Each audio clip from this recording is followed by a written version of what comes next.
पहले गल इत्थों तक सी कि की किसी साजिश अधीन भेजा गया गुरु ग्रंथ साहब की बेअदबी करने वास्ते। पहले गल इत्थों तक सी।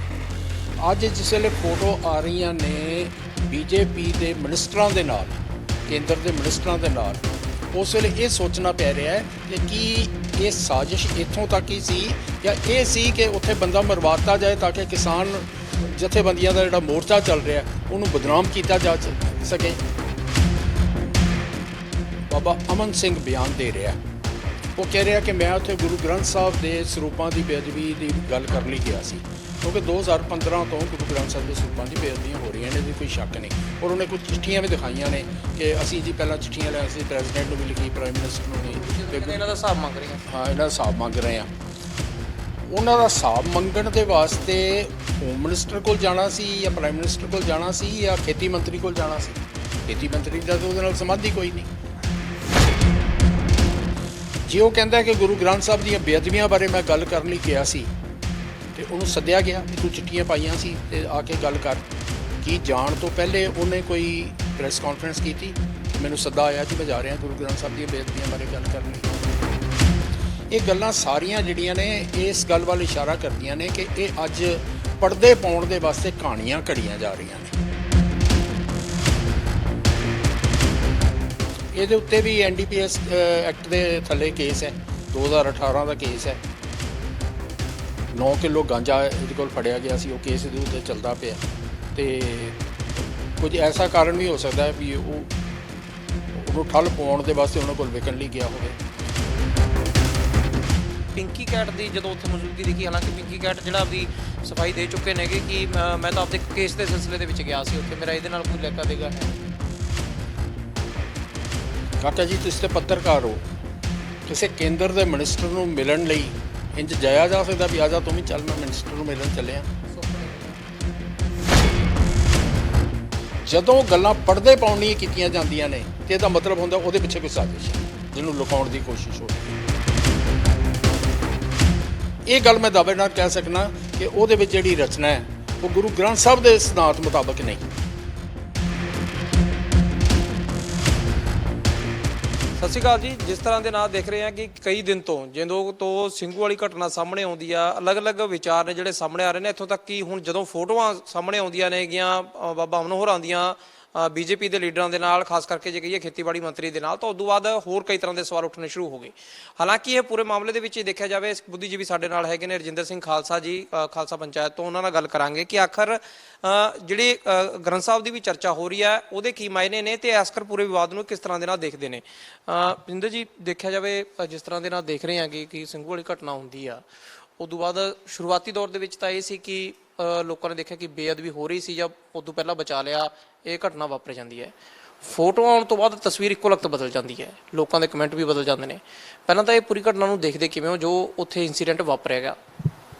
ਵਾਹਿਗੁਰੂ ਜੀ ਕਾ ਖਾਲਸਾ, ਵਾਹਿਗੁਰੂ ਜੀ ਕੀ ਫਤਿਹ। देखो चीज़ है जिस तरह तुसी आप ही कहा, ये 3 पहलू बदल चुके हैं। पहला गल सी सिर्फ गुरु ग्रंथ साहब की बेअदबी हुई है, उसके बाद जी निकल के आई कि गुरु ग्रंथ साहब की बेअदबी नहीं हुई, हो सकती सी एक होर किताब की बेअदबी हुई है कि उन्होंने कहा जा सकता भी वो बेअदबी हुई है।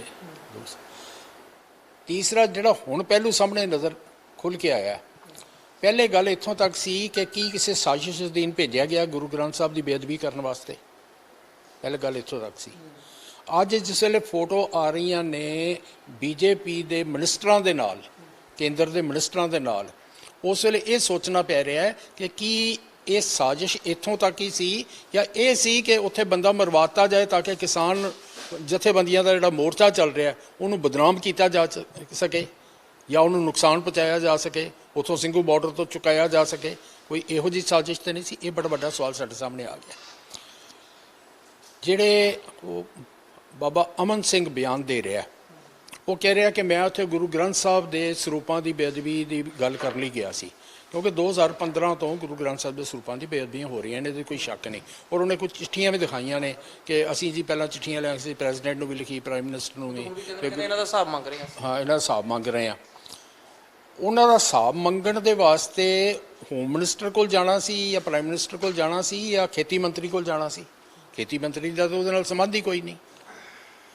ਖੇਤੀ ਮੰਤਰੀ ਦਾ ਸੰਬੰਧ ਤਾਂ ਖੇਤੀ ਕਾਨੂੰਨਾਂ ਨਾਲ ਹੈ। ਖੇਤੀ ਕਾਨੂੰਨਾਂ ਦੇ ਬਾਰੇ ਗੱਲ ਕਰਨ ਦਾ ਉਹਨੂੰ ਅਧਿਕਾਰ ਕੋਈ ਨਹੀਂ। ਕੋਈ ਕਿਸਾਨ ਜਥੇਬੰਦੀਆਂ ਦਾ ਨੁਮਾਇੰਦਾ ਨਹੀਂ ਕਿ ਉਹਨਾਂ ਦੇ ਬਿਹਾਫ ਤੇ ਜਾ ਕੇ ਗੱਲ ਕਰੇ। ਕੋਈ ਕਿਸਾਨ ਜਥੇਬੰਦੀਆਂ ਦੇ ਨਾਲ ਤੇ ਸਰਕਾਰ ਦੇ ਵਿਚਕਾਰ ਉਹ ਵਿਚੋਲਾ ਨਹੀਂ। ਜੇ ਬਣਨ ਦੀ ਉਹਨੇ ਕੋਸ਼ਿਸ਼ ਵੀ ਕੀਤੀ ਤੇ ਜਦੋਂ ਮਿਲ ਕੇ ਆਇਆ ਸੀ ਆ ਕੇ ਉਸੇ ਵੇਲੇ ਬਿਆਨ ਦਿੰਦਾ ਕਿ ਮੈਨੂੰ ਬੁਲਾਇਆ ਗਿਆ ਸੀ, ਮੈਂ ਗੱਲ ਕਰਕੇ ਆਇਆ ਤੇ ਕਿਸਾਨ ਜਥੇਬੰਦੀਆਂ ਨੇ ਮੇਰੀ ਮੰਨੀ ਜਾਂ ਨਹੀਂ ਮੰਨੀ, ਜੋ ਵੀ ਕਿਸਾਨ ਜਥੇਬੰਦੀਆਂ ਨੂੰ ਆ ਕੇ ਦੱਸਦਾ ਕਿ ਮੇਰੀ ਇਹ ਗੱਲਬਾਤ ਹੋਈ ਹੈ। ਉਹਨੇ ਕੋਈ ਗੱਲਬਾਤ ਨਹੀਂ ਕੀਤੀ।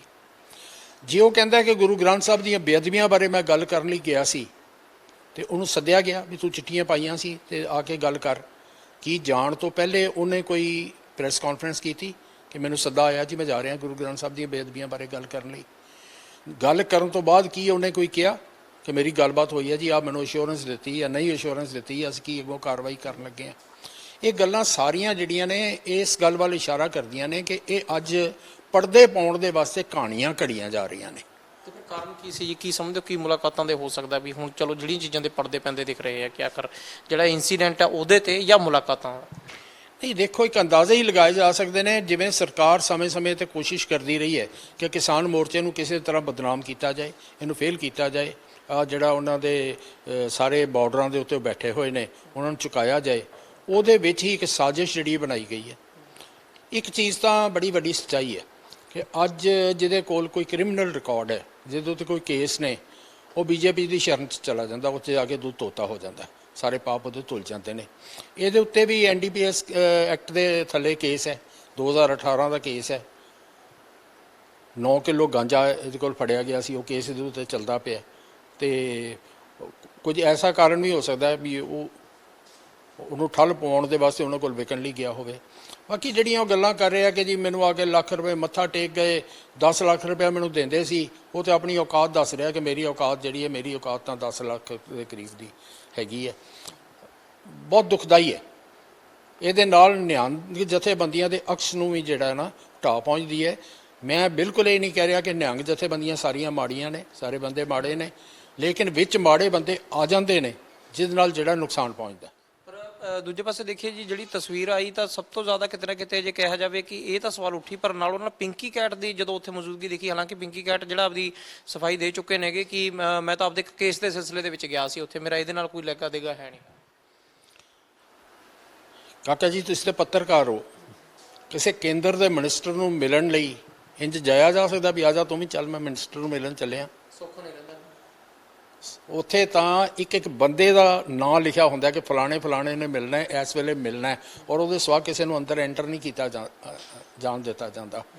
ਤੇ ਇਹ ਤਾਂ ਇੰਝ ਗੱਲ ਕੀਤੀ ਜਾ ਰਹੀ ਹੈ ਜਿਵੇਂ ਤੁਹਾਡੇ ਵਰਗੇ ਕਿਸੇ ਯਾਰ ਮਿੱਤਰ ਨੂੰ ਮਿਲਣ ਜਾਣਾ ਵੀ ਚਲੋ ਰਜਿੰਦਰ ਸਿੰਘ ਦੇ ਘਰ ਜਾਣਾ, ਆ ਜਾ ਤੂੰ ਵੀ ਆ ਜਾ, ਆਪਾਂ ਇਕੱਠੇ ਚੱਲਦੇ ਹਾਂ। ਐਸਾ ਨਹੀਂ ਹੁੰਦਾ। ਇਹ ਗੱਲਾਂ ਸਿਰਫ ਪਰਦੇ ਪਾਉਣ ਲਈ ਕੀਤੀਆਂ ਜਾਂਦੀਆਂ ਨੇ। ਜਦੋਂ ਗੱਲਾਂ ਪਰਦੇ ਪਾਉਣ ਲਈ ਕੀਤੀਆਂ ਜਾਂਦੀਆਂ ਨੇ ਤੇ ਇਹਦਾ ਮਤਲਬ ਹੁੰਦਾ ਉਹਦੇ ਪਿੱਛੇ ਕੋਈ ਸਾਜ਼ਿਸ਼ ਹੈ ਜਿਹਨੂੰ ਲੁਕਾਉਣ ਦੀ ਕੋਸ਼ਿਸ਼ ਹੋ ਰਹੀ ਹੈ। ਤੇ ਇੱਕ ਚੀਜ਼ ਹੋਰ ਦੇਖਿਆ ਜਾਵੇ ਜੀ, ਲਗਾਤਾਰ ਜਿਵੇਂ ਕਿ ਜੇ ਇਹਦਾ ਸਟਾਰਟਿੰਗ ਤੋਂ ਜਿਵੇਂ ਤੁਸੀਂ ਕਿਹਾ ਵੀ 2 ਪਹਿਲੂ ਬਦਲੇ, 3 ਪਹਿਲੂ ਬਦਲੇ, ਲਗਾਤਾਰ ਸਵਾਲ ਬਦਲੀ ਜਾਂਦੇ ਨੇ ਹੁਣ, ਕਿਉਂਕਿ ਹਰ ਇੱਕ ਦਿਨ ਦਾ ਅਪਡੇਟ ਜਦੋਂ ਆਉਂਦਾ ਉਦੋਂ ਹੋਰ ਕੋਈ ਤਸਵੀਰ ਸਾਹਮਣੇ ਆ ਜਾਂਦੀ ਹੈ। ਜਿਹੜੀ ਸ਼੍ਰੀ ਗੁਰੂ ਗ੍ਰੰਥ ਸਾਹਿਬ ਜੀ ਦੀ ਬੇਅਦਬੀ ਦੀ ਸ਼ੁਰੂਆਤ ਦੇ ਵਿੱਚ ਗੱਲ ਲੱਗੀ, ਉਦੋਂ ਬਾਅਦ ਆਇਆ ਕਿ ਸਰਬਲੋਕ ਜਿਹੜੀ ਪੋਥੀ ਜਾਂ ਕਹੀਏ ਕਿ ਗ੍ਰੰਥ ਹੈ, ਤਾਂ ਪਹਿਲਾਂ ਤਾਂ ਇਹ ਥੋੜ੍ਹਾ ਜਿਹਾ ਦੱਸੋਗੇ ਕਿਉਂਕਿ ਸਰਬਲੋਕ ਗ੍ਰੰਥ ਜਾਂ ਪੋਥੀ ਦੇ ਮਾਇਨੇ ਕੀ ਨੇ, ਕਿ ਕਿਸ ਤਰ੍ਹਾਂ ਦੇ ਸਿੱਖੀ ਕੌਮ? ਕਾਕਾ ਜੀ ਇੱਕ ਤੁਸੀਂ ਨਾ ਬੇਸਿਕ ਗੱਲ ਸਮਝੋ ਕਿ ਸਾਡੇ ਗੁਰੂ ਸਿਰਫ ਤੇ ਸਿਰਫ ਗੁਰੂ ਗ੍ਰੰਥ ਸਾਹਿਬ ਜੀ ਨੇ। ਇਹ ਫੈਸਲਾ ਤੁਹਾਡਾ ਜਾਂ ਮੇਰਾ ਨਹੀਂ, ਕਿਸੇ ਬੰਦੇ ਨੂੰ ਇਹ ਫੈਸਲਾ ਕਰਨ ਦਾ ਅਧਿਕਾਰ ਨਹੀਂ। ਇਹ ਫੈਸਲਾ ਗੁਰੂ ਗੋਬਿੰਦ ਸਿੰਘ ਮਹਾਰਾਜ ਆਪਣੇ ਜੀਵਨ 'ਚ ਕਰਕੇ ਗਏ ਨੇ। ਸਾਡੇ ਸਾਰੇ ਗੁਰੂ ਸਾਹਿਬਾਨ ਨੇ ਆਪਣੇ ਜੀਵਨ ਕਾਲ ਦੇ ਵਿੱਚ ਅਗਲੇ ਗੁਰੂ ਦਾ ਫੈਸਲਾ ਕਰਤਾ ਕਿ ਅੱਗੋਂ ਤੁਹਾਡਾ ਗੁਰੂ ਕੌਣ ਹੋਏਗਾ, ਤਾਂ ਕਿ ਕੋਈ ਦੁਬਿਧਾ ਨਾ ਰਵੇ, ਕੋਈ ਭਰਮ ਨਾ ਰਵੇ। ਅਸੀਂ ਰੋਜ਼ ਗਿਆਨੀ ਗਿਆਨ ਸਿੰਘ ਜੀ ਦੇ ਸ਼ਬਦਾਂ ਦੇ ਵਿੱਚ ਰੋਜ਼ ਦ੍ਰਿੜ ਕਰਦੇ ਹਾਂ, ਆਗਿਆ ਭਈ ਅਕਾਲ ਕੀ ਤਬੇ ਚਲਾਇਓ ਪੰਥ, ਸਭ ਸਿੱਖਣ ਕੋ ਹੁਕਮ ਹੈ ਗੁਰੂ ਮਾਨਿਓ ਗ੍ਰੰਥ। ਗੁਰੂ ਗ੍ਰੰਥ ਸਾਹਿਬ ਤੋਂ ਕੋਈ ਗੁਰੂ ਨਹੀਂ। ਇਹ ਜਿਹੜਾ ਕੀਤਾ ਜਾ ਰਿਹਾ ਹੈ ਪ੍ਰਚਾਰ ਕੇ ਹੋਰ ਗ੍ਰੰਥਾਂ ਦੇ ਨਾਂ ਲੈ ਕੇ ਵੀ ਇਹਨਾਂ ਨਾਲ ਗੁਰੂ ਲਫ਼ਜ਼ ਲਾਇਆ ਜਾ ਰਿਹਾ ਤੇ ਗੁਰੂ ਸਤਿਕਾਰ ਦੀ ਗੱਲ ਕੀਤੀ ਜਾ ਰਹੀ ਹੈ, ਇਹ ਗੁਰੂ ਗ੍ਰੰਥ ਸਾਹਿਬ ਦੀ ਕੋਰ ਬੇਅਦਬੀ ਹੈ। ਉਦੋਂ ਗੁਰੂ ਗ੍ਰੰਥ ਸਾਹਿਬ ਦੀ ਬੇਅਦਬੀ ਹੋਈ ਜਾਂ ਨਹੀਂ ਹੋਈ, ਲੇਕਿਨ ਇਹ ਬੇਅਦਬੀ ਜਿਹੜੀ ਹੈ ਇਹ ਕਰ ਰਹੇ ਨੇ, ਰੋਜ਼ ਕਰ ਰਹੇ ਨੇ ਇਹ ਬਿਆਨ ਦੇ ਦੇ ਕੇ। ਮੈਂ ਇਹਨਾਂ ਨੂੰ ਸਨਿਮਰ ਬੇਨਤੀ ਕਰਾਂਗਾ ਕਿ ਇਹ ਬੇਅਦਬੀ ਬੰਦ ਕਰ ਦਿਓ। ਤੁਸੀਂ ਕੋਈ ਹੋਰ ਤਰੀਕਾ ਲੱਭੋ ਆਪਣੀ ਗੱਲ ਨੂੰ ਪੇਸ਼ ਕਰਨ ਦਾ। ਤੁਹਾਡੇ ਵਾਸਤੇ ਜਿਸ ਸਰਬਲੋਕ ਗ੍ਰੰਥ ਦੀ ਗੱਲ ਹੋ ਰਹੀ ਹੈ ਨਾ ਜੀ, ਉਹਦੇ ਵਿੱਚ ਕੁਝ ਰਚਨਾਵਾਂ ਜਿਹੜੀਆਂ ਪ੍ਰਚਲਿਤ ਨੇ, ਕੁਝ ਲੋਕਾਂ ਨੇ ਸੁਣੀਆਂ ਹੋ ਸਕਦੀਆਂ ਨੇ, ਮੈਂ ਇੱਕ ਗੱਲ ਦਾਅਵੇ ਨਾਲ ਕਹਿ ਸਕਣਾ ਕਿ 99.99% ਸਿੱਖਾਂ ਨੇ ਉਹਦੀ ਸ਼ਕਲ ਵੀ ਨਹੀਂ ਵੇਖੀ ਹੋਏਗੀ। ਯਾਨੀ ਕਿ ਫਿਰ ਉਹਨੂੰ ਗੁਰੂ ਦੇ ਰੂਪ ਹੀ ਨਹੀਂ ਮੰਨ ਸਕਦੇ। ਗੁਰੂ ਦੇ ਰੂਪ ਚ ਮੰਨਣਾ, ਮੈਂ ਕਹਿੰਦਾ ਸ਼ਕਲ ਹੀ ਨਹੀਂ ਵੇਖੀ ਹੋਏਗੀ। ਐਸਾ ਕਿਹੜਾ ਸਿੱਖ ਹੈ ਜਿਹਨੇ ਗੁਰੂ ਦੀ ਸ਼ਕਲ ਹੀ ਨਹੀਂ ਵੇਖੀ। ਇਹ ਕੁਝ ਜਥੇਬੰਦੀਆਂ ਮੰਨਦੀਆਂ ਨੇ ਉਹਨੂੰ ਕਿ ਉਹਨਾਂ ਦਾ ਖਿਆਲ ਹੈ ਕਿ ਗੁਰੂ ਗੋਬਿੰਦ ਸਿੰਘ ਮਹਾਰਾਜ ਦੀ ਰਚਨਾ ਹੈ, ਇਸ ਕਰਕੇ ਉਹਨੂੰ ਗੁਰਬਾਣੀ ਤੋਂ ਜਿਹੜਾ ਉਹ ਮੰਨਦੇ ਨੇ। ਇਹ ਇੱਕ ਬੜਾ ਵੱਡਾ ਡਿਬੇਟ ਦਾ ਵਿਸ਼ਾ ਕਿ ਗੁਰੂ ਗੋਬਿੰਦ ਸਿੰਘ ਮਹਾਰਾਜ ਦੀ ਰਚਨਾ ਹੈ ਜਾਂ ਨਹੀਂ, ਉਹਦੇ ਬਾਰੇ ਵੀ ਕੋਈ ਡਿਬੇਟ ਕਰਨਾ ਚਾਹਵੇ ਤਾਂ ਆਪਾਂ ਨੂੰ ਕੋਈ ਪ੍ਰੋਬਲਮ ਨਹੀਂ। ਚੰਗੀ ਸੇਧ ਵਾਸਤੇ ਲੋਕ ਇਹ ਸਮਝ ਲੈਂਦੇ ਨੇ ਵੀ ਕਿ ਜੇ ਕੋਈ ਚੰਗੀ ਸੇਧ ਕੋਈ ਚੀਜ਼ ਦੇ ਰਹੀ ਹੈਗੀ ਹੈ, ਕੋਈ ਜੇ ਗ੍ਰੰਥ ਹੈ, ਕਿਤਾਬ ਹੈ, ਪੋਥੀ ਹੈ, ਤੇ ਇੱਕ ਬੜੇ ਵੱਡੀ ਡਿਬੇਟ ਵਾਲੀ ਗੱਲ ਹੈ ਨਾ ਜੀ ਕਿ ਚੰਗੀ ਸੇਧ ਦੇ ਰਹੀ ਹੈ ਕਿ ਨਹੀਂ ਦੇ ਰਹੀ। ਸਵਾਲ ਚੰਗੀ ਸੇਧ ਦਾ ਨਹੀਂ, ਸਵਾਲ ਇਹ ਹੈ ਕਿ ਗੁਰੂ ਗ੍ਰੰਥ ਸਾਹਿਬ ਦੇ ਮੁਤਾਬਕ ਹੈ ਕਿ ਨਹੀਂ ਸੇਧ। ਇਹ ਗੱਲ ਮੈਂ ਦਾਅਵੇ ਨਾਲ ਕਹਿ ਸਕਣਾ ਕਿ ਉਹਦੇ ਵਿੱਚ ਜਿਹੜੀ ਰਚਨਾ ਹੈ ਉਹ ਗੁਰੂ ਗ੍ਰੰਥ ਸਾਹਿਬ ਦੇ ਸਿਧਾਂਤ ਮੁਤਾਬਕ ਨਹੀਂ। ਪਰ ਜੇ ਇਹ ਤੋਂ ਹੁਣ ਪਾਸੇ ਹੋ ਕੇ ਥੋੜਾ ਜਿਹਾ ਦੇਖੀਏ ਜੀ, ਇੱਕ ਤਾਂ ਇਹ ਪੂਰਾ ਚੱਲ ਰਿਹਾ ਹੈ ਲਖਵੀਰ ਸਿੰਘ ਨੇ ਕਿ ਹਾਂਜੀ ਉਹਦਾ ਜਿਸ ਤਰ੍ਹਾਂ ਦੇ ਨਾਲ ਉਹਨੂੰ ਮਾਰਿਆ ਗਿਆ ਉਹਦੇ ਤੇ ਫਿਰ ਸਵਾਲ ਉੱਠਣ ਲੱਗ ਗਏ, ਵਿੱਚ ਹੀ ਦੇਖਿਆ ਜਾਵੇ ਕਿ ਗ੍ਰੰਥ ਸਾਹਿਬ ਨੂੰ ਲੈ ਕੇ ਹੋ ਗਿਆ। ਹੁਣ ਤੀਜਾ ਪਹਿਲੂ ਇਹ ਵੀ ਹੈ ਕਿ ਆਖਰ ਜੇ ਦੇਖਿਆ ਜਾਵੇ ਭਾਈ ਰਣਜੀਤ ਢੱਡੀਆਂ ਵਾਲੇ ਨੇ ਉਹਨਾਂ ਨੇ ਅਲੱਗ ਤੋਂ ਜਿਹੜੇ ਨੇ ਕਿ ਆਪਦੀ ਗੱਲਾਂ ਕਰੀਆਂ ਸ਼ੁਰੂ ਕਰਤੀਆਂ ਨੇ, ਹੋਰ ਕਈ ਜਥੇਬੰਦੀਆਂ ਦੇ ਲੋਕ ਨੇ ਉਹ ਉਹਨਾਂ ਦੇ ਕਈ ਉਲਟ ਨੇ, ਕਈ ਹੱਕ 'ਚ ਨੇ। ਇਹ ਜੇ ਪੂਰਾ ਸਿਸਟਮ ਦੇਖਿਆ ਜਾਵੇ ਜਿਸ ਤਰ੍ਹਾਂ ਦੇ ਨਾਲ ਹੁਣ ਚੱਲ ਰਹੀ ਹੈ, ਜੋ ਸਥਿਤੀ ਬਣੀ ਹੋਈ ਹੈ ਸਿੱਖੀ ਵਾਸਤੇ, ਇਹ ਕੀ ਹੈ, ਕਿੰਨਾ ਕੁ ਘਾਤਕ ਹੈਗੀ, ਜਾਂ ਕਹੀਏ ਕਿ ਠੀਕ ਹੈ ਖੁੱਲੇ ਵਿਚਾਰ ਨੇ ਹਰ ਕੋਈ ਰੱਖਣੇ ਚਾਹੀਦੇ ਨੇ, ਲੋਕਾਂ 'ਚ ਕੀ ਮੈਸੇਜ ਜਾ ਰਿਹਾ ਇਸ ਚੀਜ਼ ਦਾ? ਦੇਖੋ ਗੱਲ ਇਹ ਹੈ, ਜਿਸ ਵੇਲੇ ਵਿਵਾਦ ਹੁੰਦਾ ਹੈ ਉਹਦਾ ਕੋਈ ਅਸਰ ਬਹੁਤਾ ਚੰਗਾ ਤੇ ਨਹੀਂ ਹੁੰਦਾ। ਵਿਵਾਦ ਨਹੀਂ, ਸੰਵਾਦ ਹੋਣਾ ਚਾਹੀਦਾ। ਗੁਰੂ ਨਾਨਕ ਸਾਹਿਬ ਥਾਂ ਥਾਂ ਤੇ ਜਾ ਕੇ ਸੰਵਾਦ ਕਰਦੇ ਰਹੇ ਨੇ। ਸਾਡੀ ਕੌਮ ਦੇ ਵਿੱਚ ਵਿਵਾਦ ਬਣ ਰਹੇ ਨੇ, ਉਹ ਨੁਕਸਾਨ ਪਹੁੰਚਾਉਂਦੇ ਨੇ, ਉਹ ਆਪਸ ਦੇ ਵਿੱਚ ਜਿਹੜਾ ਮਤਭੇਦ ਪੈਦਾ ਕਰਦੇ ਨੇ, ਆਪਸ ਦੇ ਵਿੱਚ ਵਖਰੇਵੇਂ ਪੈਦਾ ਕਰਦੇ ਨੇ। ਉਸ ਤੋਂ ਬਚਣਾ ਚਾਹੀਦਾ। ਲੇਕਿਨ ਬਦਕਿਸਮਤੀ ਹੈ ਕਿ ਵਿਵਾਦ ਹੋ ਰਹੇ ਨੇ, ਬਹੁਤ ਵਿਵਾਦ ਹੋ ਰਹੇ ਨੇ। ਇਹਨਾਂ ਨੇ ਹੁਣ ਵਿਵਾਦ ਜਿਹੜਾ ਨਵਾਂ ਖੜਾ ਕਰ ਦਿੱਤਾ। ਜੇ ਤੇ ਇਹਦੇ ਉੱਤੇ ਸੰਵਾਦ ਹੁੰਦਾ, ਪਹਿਲਾਂ ਕਿਸੇ ਸਿਆਣੇ ਬੰਦਿਆਂ ਦੇ ਆਪਸ 'ਚ ਬਹਿ ਕੇ ਡਿਬੇਟ ਹੁੰਦੀ ਕਿ ਕੀ ਇਹਨੂੰ ਅਸੀਂ ਗੁਰੂ ਦਾ ਦਰਜਾ ਦੇ ਸਕਦੇ ਹਾਂ, ਕੀ ਇਹ ਗੁਰੂ ਗੋਬਿੰਦ ਸਿੰਘ ਮਹਾਰਾਜ ਦੀ ਵਾਕਿਆ ਆਥੈਂਟੀਕੇਟਡ ਬਾਣੀ ਹੋ ਸਕਦੀ ਹੈ, ਉਹ ਸੰਵਾਦ ਹੁੰਦਾ, ਚੰਗੀ ਗੱਲ ਸੀ। ਹੁਣ ਤੇ ਵਿਵਾਦ ਬਣ ਗਿਆ, ਔਰ ਵਿਵਾਦ ਜਿਹੜਾ ਸਦਾ ਕੌਮ ਦੇ ਵਿੱਚ ਦੁਬਦਾ ਪੈਦਾ ਕਰਦਾ। ਵਿਵਾਦ ਦੇ ਵਿੱਚ ਦੁਬਦਾ ਪੈਦਾ ਹੁੰਦੀ ਹੈ। ਇੱਕ ਅਖੀਰ 'ਚ ਖਾਲਸਾ ਜੀ, ਜੇ ਇਹ ਜਿਹੜੀ ਪੂਰੀ ਘਟਨਾ ਹੋਈ ਜਿਸ ਤਰ੍ਹਾਂ ਦੇ ਨਾਲ ਉਹ ਲਖਵੀਰ ਸਿੰਘ ਦੀ ਮੌਤ ਹੁੰਦੀ ਹੈ, ਉਹਨੂੰ ਕਈ ਲੋਕ ਸਹੀ ਕਹਿ ਰਹੇ ਨੇ, ਕਈ ਗਲਤ ਕਹਿ ਰਹੇ ਨੇਗੇ, ਪਰ ਜੇ ਸਿਧਾਂਤਾਂ ਦੇ ਤੌਰ ਤੇ ਮੰਨਿਆ ਜਾਵੇ ਤਾਂ ਤੁਸੀਂ ਕੀ ਮੰਨਦੇ ਹੋ ਵੀ ਠੀਕ ਹੈ ਜਾਂ ਗਲਤ ਹੈ? ਨਹੀਂ, ਇਹ ਦੋ ਗੱਲਾਂ ਅਲੱਗ-ਅਲੱਗ ਨੇ ਜਿਨ੍ਹਾਂ ਨੂੰ ਅਲੱਗ-ਅਲੱਗ ਸਮਝਣਾ ਪਏਗਾ।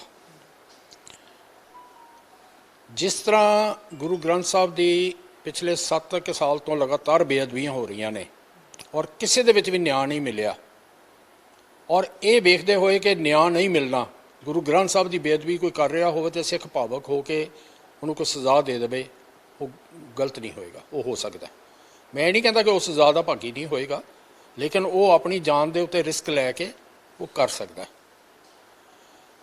ਲੇਕਿਨ ਇੱਥੇ ਤੇ ਗੱਲ ਉਹ ਟੁਕਦੀ ਨਹੀਂ, ਕਿਉਂਕਿ ਗੁਰੂ ਗ੍ਰੰਥ ਸਾਹਿਬ ਦੀ ਬੇਅਦਬੀ ਵਾਲੀ ਗੱਲ ਤੇ ਹੋਈ ਨਹੀਂ। ਫਿਰ ਜਿਸ ਵੇਲੇ ਅਸੀਂ ਇਹ ਸਮਝਦੇ ਹਾਂ ਕਿ ਸਾਜ਼ਿਸ਼ਾਂ ਹੋ ਰਹੀਆਂ ਨੇ ਗੁਰੂ ਗ੍ਰੰਥ ਸਾਹਿਬ ਦੀ ਬੇਅਦਬੀ ਦੀਆਂ, ਤੇ ਫਿਰ ਜਿਹੜਾ ਸਾਜ਼ਿਸ਼ ਕਰਨ ਵਾਲਾ ਇੱਕ ਬੰਦਾ ਸਾਡੇ ਕਾਬੂ ਆਇਆ, ਅਸੀਂ ਉਹ ਐਵੀਡੈਂਸ ਹੀ ਖਤਮ ਕਰਤਾ। ਜਿਵੇਂ 20 ਬੰਦਿਆਂ ਦੀ ਗੱਲ ਹੋ ਰਹੀ ਸੀ ਕਿ ਜੀ 20 ਬੰਦੇ ਆਏ ਹੋਏ ਨੇ, 20 ਬੰਦੇ ਹੋਰ ਵੀ ਹੈਗੇ ਨੇ, ਤੇ ਇੱਕ ਤੇ ਹੁਣ ਓਪਨ ਹੋ ਗਿਆ ਵੀ ਜਿਹਨੂੰ ਮਰਜ਼ੀ ਫੜ ਕੇ ਮਾਰ ਦਿਓਗੇ, ਵੀ ਉਹ 20 ਦੇ ਵਿੱਚੋਂ 19 ਸੀ। ਤੇ ਜੇ ਉਹ ਸੱਚਮੁੱਚ 20 ਹੈਗੇ ਨੇ ਤੇ ਹੁਣ ਉਹਨਾਂ 19 ਦਾ ਪਤਾ ਕਿਵੇਂ ਲੱਗੇਗਾ?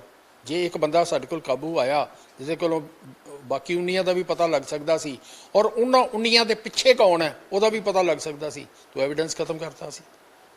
ਬਿਲਕੁਲ, ਕਈ ਤਰ੍ਹਾਂ ਦੇ ਸਵਾਲ ਜਿਵੇਂ ਉੱਠੇ ਨੇ ਲਗਾਤਾਰ, ਤੇ ਹਰ ਦਿਨ ਪਹਿਲੂ ਬਦਲੇ ਨੇ, ਤਾਂ ਉਹਦੇ ਵਿੱਚ ਇੱਕ ਵੱਡੀ ਡਿਬੇਟ ਦਾ ਵਿਸ਼ਾ ਬਣ ਚੁੱਕਿਆ ਹੈ।